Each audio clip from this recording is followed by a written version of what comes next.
반갑습니다. 한입니다. 오늘은 인사평가 계획서에 대해서 한번 살펴보도록 하겠습니다. 어, 인사평가를 너무 어렵게 생각하시고 너무 많은 생각과 복잡하게만 생각하는 방향으로 하게 되면 너무 힘이 듭니다. 그래서 인사평가 계획을 갖다가 좀 더 쉽게 물론 쉽게는 안 되겠지만 그래도 최대한 쉽게 할 수 있는 방법에 대해서 오늘 한번 설명을 해보도록 하겠습니다. 인사평가 개요, 인사평가의 구성, 항목별 평가 방법, 인사평가 결과 반영, 인사평가 향후 계획, 목표 관리, MBO, 매니지먼트 바이 오브젝티브죠. 그리고 인사평가표. 가장 중요한 항목은 인사평가라는 것은 개인에 대한 평가를 바탕으로 합니다. 회사가 이익이 생겨야지만 운영할 수 있듯이 개인도 개인 나름대로의 차별성을 둘 수밖에 없습니다. 그래서 인사평가라는 것이 말은 절대평가라고 할 수도 있겠지만 상대평가가 될 수밖에 없습니다. 모든 사람이 똑같이 공평한 조건에서 같은 평가를 받을 수가 없고 높은 점수를 받을 수가 없습니다. 부서 내에서는 분명히 상대적인 평가를 둬야 할 것이고 거기에 따라서 평가에 따른 방법과 결과치도 많이 틀릴 겁니다. 한 가지 구성만으로도 될 수도 없을 것이고 부서에 따라서 틀리고 그 부서 내에서도 업무 범위에 따라서도 틀리는 부분은 분명히 있습니다. 보통은 인사평가를 하실 때 총 5개 부문이나 6개 부문을 평가를 할 수도 있고 가중치를 둬서 인사평가를 반영을 할 수도 있습니다.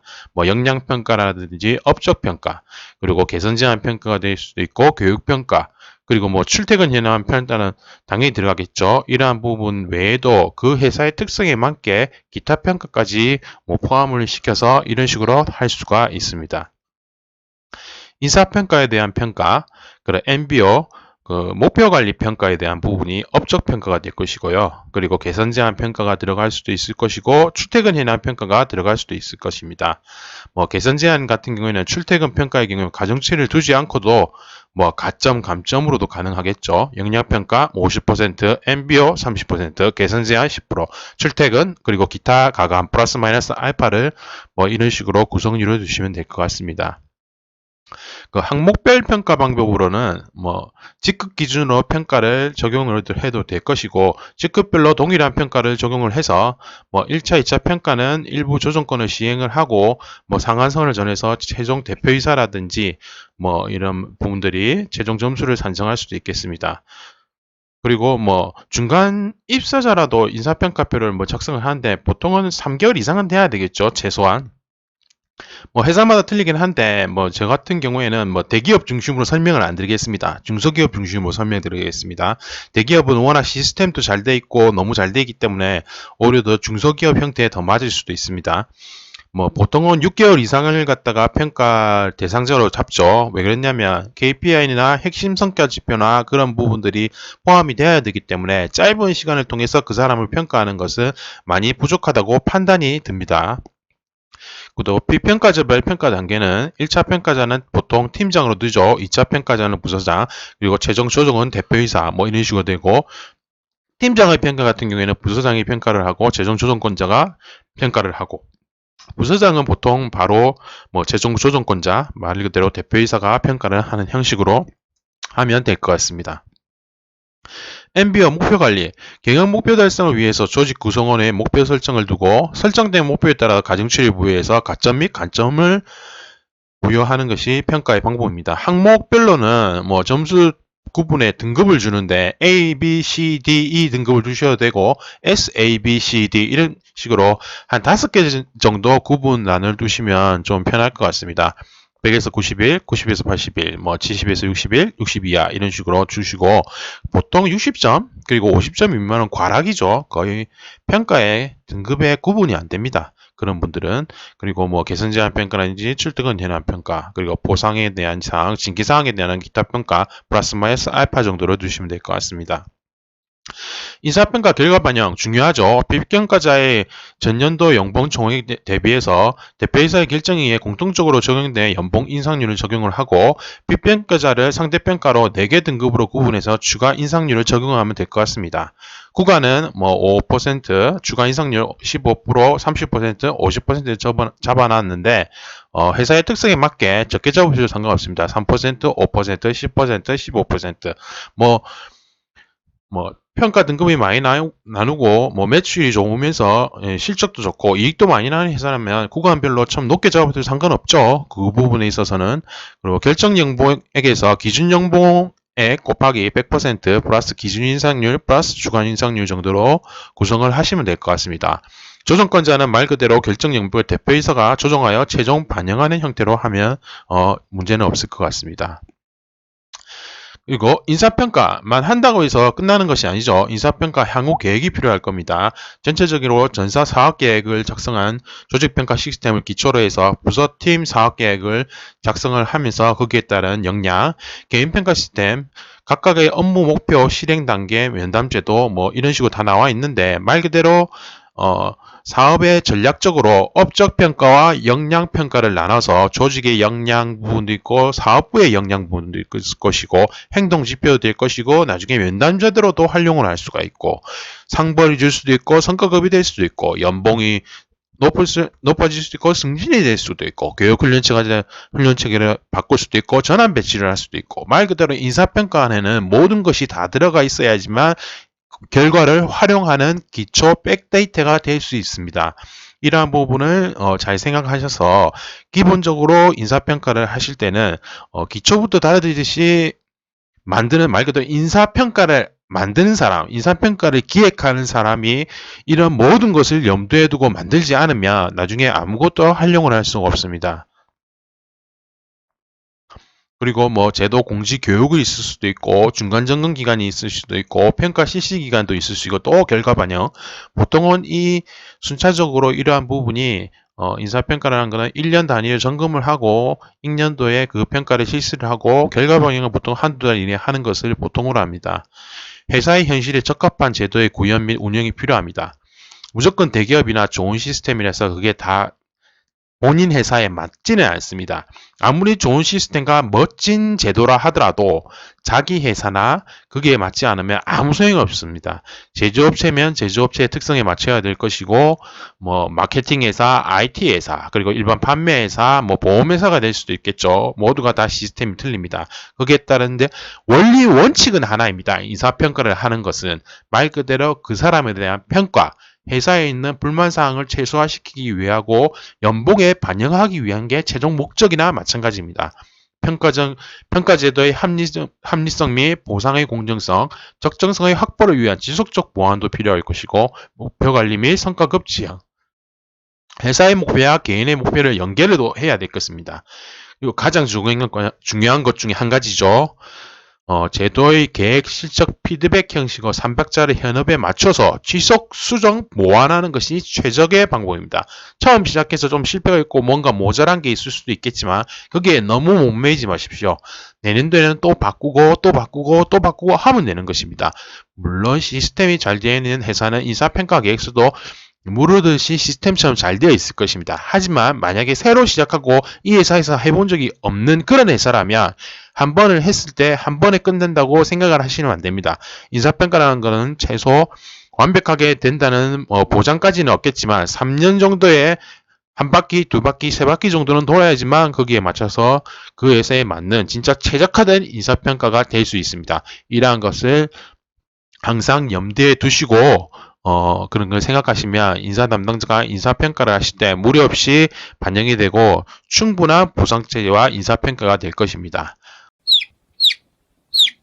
목표관리 시행 기준이라는 이런 내용도 있을 것이고 어떻게 하겠다는 내용도 있고 그리고 목표 관리에 대한 부분은 개인의 한 명 한 명에 대한 자기만의 기준 목표가 있을 것이고 기대 효과가 있을 것이고 거기에 따르는 측정 정의가 있을 것이고 이러한 부분은 다 일반적으로 엑셀 파일로 다 만드셔야 되겠죠. 당연히 기본적으로 그 회사에 대한 회사형 및 부서에 대한 어떤 특성, 아이템 부분도 다 있을 것이니까요.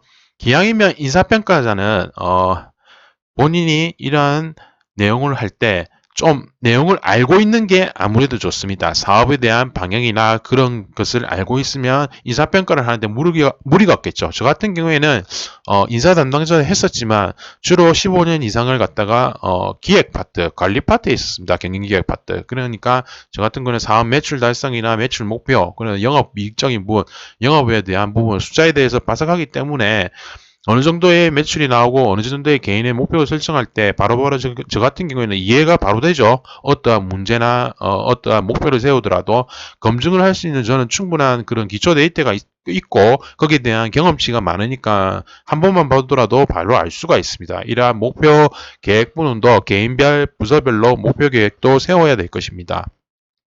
개인만 목표를 세우는 것이 아니고 조직에 대한 목표도 물론 필요할 것이고요. 그 조직에 대한 목표는 부서장의 목표를 조직의 목표로 동일시해도 됩니다.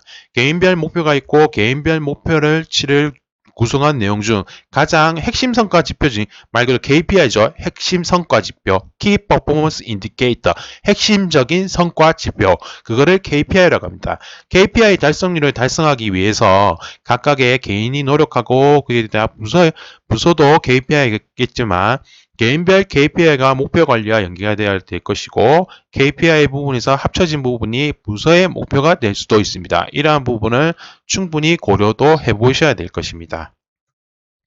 인사평가표를 다 하고 나면 인사평가표를 개인이 나눠줄 수도 있겠죠. 물론 인사평가자나 뭐 팀장이나 부서장 그런 사람들이 적을 수도 있겠지만 개인도 충분히 한번 자기가 어떻게 되는지 나의 업무의 양은 어떻게 되고 내가 어떻게 일을 하고 있고 지금까지 어떻게 일을 하고 있고 앞으로는 어떻게 하겠는지에 대한 그러한 내용이 다 담겨져 있으면 본인이 1차적으로 평가도 하고 2차적으로는 개인이 평가할 뿐만이 아니라 부서 및 담당자들도 평가를 할 것이고 거기에 따른 부서장도 평가를 하시고 이런 식으로 평가에 대한 등급도 나눠놓으면서 전체적으로 백분율까지 적용을 하면서 하면 인사평가를 하는데 무리가 없게 흘러갈 수 있을 것 같습니다.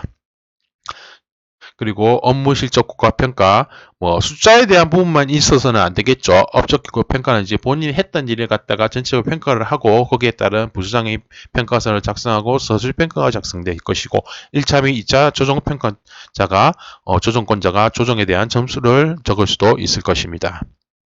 예, 지금까지 뭐 전체적으로 인사평가에 대한 내용 부분을 간략하게나마 한번 설명을 해봤습니다. 물론 제가 짧은 시간에 간략하게 설명을 하였지만 인사평가라는 것이 그렇게 하루아침에 간략하고 단순하게 되지는 않습니다. 그러나 너무 깊게 복잡하게 생각하지 마시고 인사평가에 대한 부분을 갖다가 한 번쯤은 쉽게나마 조금 더 좀 임팩트 있고 간결하게 한번 해보는 것도 나쁘지는 않습니다.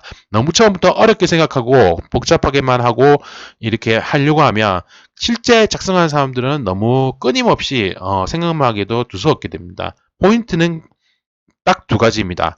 개인의 평가를 이루기 위한 백데이터가 있어야 됩니다. 개인별로 말 그대로 MBO가 있어야 되고 KPI가 있어야 되는 부분입니다. 예를 들면 부서별로는 경영기획 파트의 KPI는 사업 계획이나 이런 부분, 경영성과 부분, 예산관리 부분에서 측정 정의는 어떻게 되고 측정 상시 이렇게 된다는 내용이 나와 있을 수도 있을 것이고요. 인사 파트 같은 경우에는 인사에 대한 기획이나 규정일, 채용 기준, 직급, 측정 정의, 측정 상위 이런 식으로 나올 수도 있고 마케팅 파트에서도 역시 마케팅에 대한 부분이나 측정적이나 측정상식 이런 식으로 KPI나 할 수 있는 부분을 다 영업개발, 제품관리, 생산기획, 개발구매, 그리고 제조기술, 그리고 공정 파트, 품질 파트, 그리고 생산관리, 말로 공장관리 파트 이런 식으로 각자 개별에 맞는 측정적이나 KPI나 그런 것이 회사의 특성과 다 맞아 떨어져야 될 것입니다. 이 모든 걸 다 할 필요는 없지만 하는 일이 10가지가 있다면 그 중에 두세 가지 정도 핵심적인 성과를 뽑아내서 측정정의와 측정상식이 있으면 평가를 하실 때 이 부분이죠. 평가를 하실 때 개인의 평가 부분에 있어서 말 그대로 부서별 평가, 업종 평가를 하실 때 무리 없게 흘러갈 수가 있습니다. 오늘의 포인트는 말 그대로 인사평가를 하실 때는 정확한 데이터 기준에서 본인의 평가를 하는 것이 주 목적입니다. 예, 지금까지 인사평가 계획 및 계획서에 대해서 한번 설명해 보았습니다. 이 내용이 도움이 되셨다면 구독과 좋아요, 알림 설정까지 해주시면 다음에는 더 좋은 내용으로 보답하겠습니다. 감사합니다. 지금까지 한이었습니다. 오늘도 좋은 하루 되십시오.